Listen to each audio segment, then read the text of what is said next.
Hey guys, thanks for joining me today. My name is Chris, and today I'm going to give you a glimpse inside a project outside. What we're going to do, we're going to take this unsightly AC unit and we're going to enrobe it or encase it in a nice fence, if you will. As you can see, it turned on. I guess we need it inside, so let's get to it.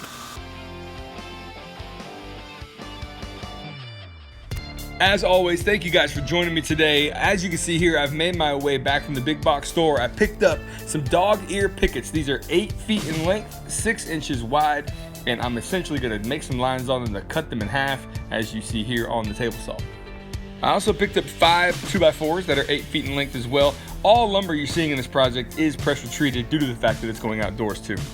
After cutting my first 2x4 to length, I'm gonna go ahead and rip it on the table saw to give myself some makeshift 2x2s. I'm gonna use these for various things in the project, the first one being the frame that the panels are gonna be constructed out of. Due to the frame's small size, I'm going to use a speed square and just use butt joints and 3-inch screws with 2-part epoxy, and yes, it is square. And now those pickets that we cut in half earlier, now it's time to lay them out on the frame, and if we've taken our careful measurements, everything should line up just right. I'm using 1 5/8" deck screws to attach the pickets to the frame. I start at the bottom, I'm making my way to the top, and you can see there's a bit of overhang there, but we're going to trim that off here just in a minute. Install each picket, lather, rinse, repeat, and then you're good to go.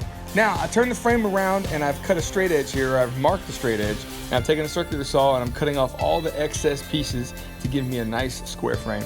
Well, I didn't quite have my blade set the depth I needed, but that's okay. I come back and just trim them off with a little knife. Now we're gonna do a quick once over the whole frame with some 60 grit sandpaper just to kind of break the edges and make it feel nice. And that's one panel complete. I've gone ahead and built the second one, and I'm gonna give you a closer look at this trimming process, if you will. It's such a cool shot.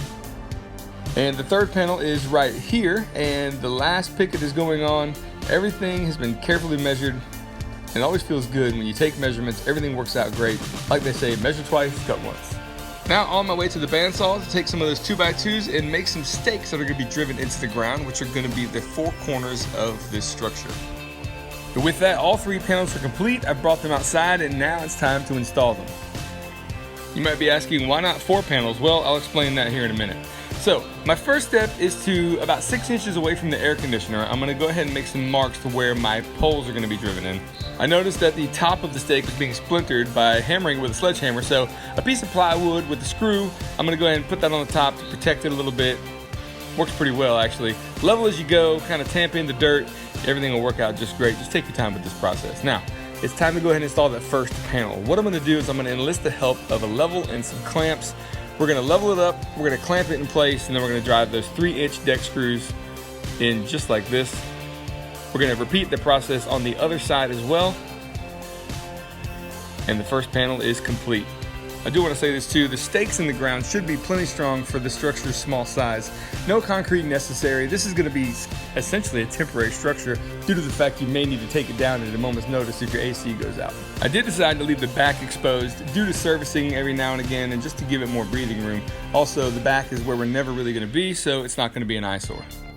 I apologize for this blurry shot here, but off camera I cut this 5-inch deck board into 3 different pieces, which essentially is going to cap the actual unit, which kind of gives it a nice finished look. And like most outdoor projects, the landscaping comes last. Well, I'm just going to scrape some gravel in front of it for now, and that's going to have to do. I'll fix this at a later date.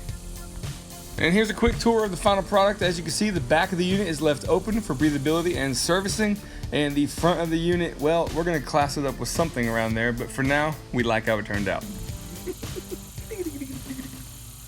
Hey guys, thank you so much for joining us for this one. This project was one of those things that we had to get done due to the fact that we're gonna have a new patio out here. We're gonna be living outside a little bit more, and this was an eyesore for sure. But there was an added bonus too that came with it, and that was it dampened about 90 to 80% of the noise that this thing makes. So we're out there enjoying each other's company, and when it kicks on, we can hardly hear it. So that was definitely something that we didn't know was gonna happen.